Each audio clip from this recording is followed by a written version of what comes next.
السلام علیکم خواتین و حضرات اور welcome back to our channel. آج ہم ڈسکس کرنے والے ہیں کہ آئیکونک پاکستانی انسٹیٹیوشن کا story, Pakistan international airlines PIA کی کہانی۔ یہ کہانی ہے رائز اور فال کی، ایک نیشنل پرائڈ سے لے کر کنٹروورسیز اور سکینڈلز تک کا سفر، اور کچھ ایسے مسٹیکس جو PIA کو نیچے لے آئے۔ اگر آپ PIA کی ہسٹری اور اس کے ڈاؤن فال کے ریزنز جاننا چاہتے ہیں تو ویڈیو کو اینڈ تک لازمی دیکھیے گا۔ خواتین و حضرات، PIA کا سفر 1955 میں آفیشیلی سٹارٹ ہوا جب پاکستان گورنمنٹ نے ایک چھوٹی سی ایئر لائن اورینٹ ایئر ویز کو مرج کر کے پاکستان انٹرنیشنل ایئر لائنز بنایا۔ یہ وہ وقت تھا جب پاکستان میں کوئی بھی نیشنل ایئر لائن نہیں تھی اور PIA کا مقصد تھا پاکستان کے لیے ایک modern air line service provide کرنا۔ PIA کو اپنے ارلی ایئرز میں ہی سکسیس ملنا شروع ہوئی اور اس نے نیشنل روٹس پر بھی ایکسپینشن کیا اور پھر انٹرنیشنل روٹس پر بھی گئے۔ 1960s اور 1970s کو لوگ PIA کا گولڈن ایرا کہتے ہیں۔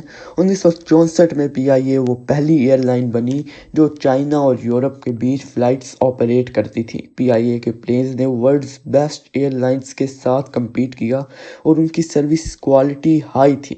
1965 میں PIA نے بوئنگ 707 انٹروڈیوس کیا جو اس وقت کی دنیا کی فاسٹسٹ اور most advanced passenger aircraft تھی۔ اور انٹرسٹنگ فیکٹ یہ ہے کہ PIA کے کریوز اور پائلٹس نے کئی انٹرنیشنل ایوارڈز جیتے۔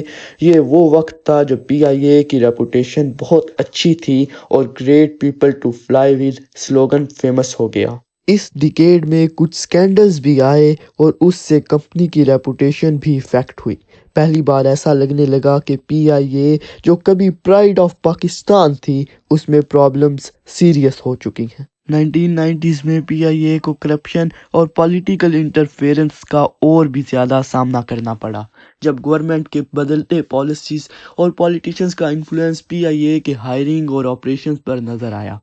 پولیٹیکل ہائرنگ سے ایئر لائن کا سٹرکچر ویک ہو گیا اور میرٹ بیسڈ ہائرنگ کم ہو گئی۔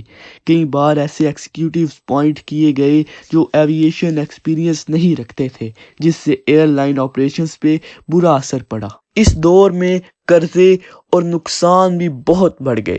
پلینز پرانے ہوتے گئے لیکن مینٹیننس اور اپ گریڈ پہ فوکس بالکل بھی نہیں کیا گیا اور PIA کی حالت بدتر سے بدتر ہوتی گئی۔ تھاؤزنڈز تک PIA کا آپریشنل ایشو بھی سیریس ہو گیا۔ پلینز کی مینٹیننس صحیح طرح سے نہیں ہو رہی تھی اور کئی سیفٹی انسیڈنٹس سامنے آ رہے تھے جو کہ کافی الارمنگ تھے۔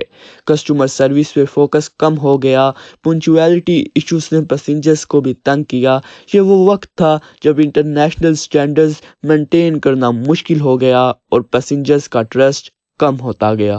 اس دور میں PIA نے کچھ اولڈ ایئر کرافٹس بھی پرچیز کیے جو فیول ایفیشینٹس نہیں تھے، اور اس وقت PIA کو ایمریٹس، قطر ایئر ویز اور اتحاد ایئر ویز جیسے اسٹرانگ کمپیٹیٹرز کا بھی سامنا تھا جو کسٹمر سروس اور ٹیکنالوجی میں بہت آگے نکل چکے تھے۔ 2010 میں PIA کی سچویشن اور بھی کریٹیکل ہو گئی۔ کسٹمر کمپلینٹس بڑھ گئی، سٹاف کا بیہیویئر ایشو بن گیا اور فلائٹس میں ڈیلیز روز کا معمول ہو گیا۔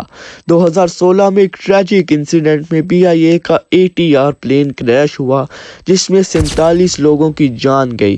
یہ کریش اور بھی زیادہ پبلک بیک لیش کا سبب بنا اور ایئر لائن کی سیفٹی اور مینٹیننس سٹینڈرڈز پہ سوال اٹھایا گیا۔ خواتین و حضرات، اور پھر کرپشن اور مس مینجمنٹ کی ایلیگیشنز بھی اس وقت تک بہت زیادہ ہو چکی تھی۔ 2018 میں پاکستان گورنمنٹ نے کچھ ریفارمز لیے لیکن PIA کا لاس فائنینشیل ایئر بائی ایئر بڑھتا گیا اور اب یہ ناممکن ہو چکا تھا کہ PIA پھر سے اپنے قدموں پر کھڑی ہو سکے۔ خواتین و حضرات، 2020 میں PIA کا ڈاؤن فال آلموسٹ کمپلیٹ ہو گیا تھا۔ کووڈ-19 پینڈیمک نے ایویشن انڈسٹری کو ہر جگہ سے افیکٹ کیا لیکن PIA کے اوپر اس کا اثر، اس کا امپیکٹ سب سے زیادہ ہوا تھا۔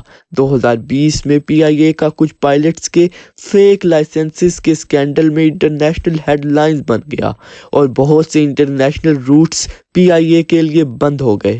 کرنٹ سچویشن میں پی آئی اے کو پرائیویٹ کرنے کی طرف توجہ دی جا رہی ہے تاکہ وہ اپنے لاسز کو ریکور کر سکے۔ گورنمنٹ اور پبلک دونوں کا ٹرسٹ ری گین کرنے کے لیے پی آئی اے کو بہت محنت کرنی پڑے گی۔ کیا پی آئی اے واپس سے اپنے قدموں پر کھڑی ہو سکے گی؟ یہ ایک بہت بڑا سوال ہے۔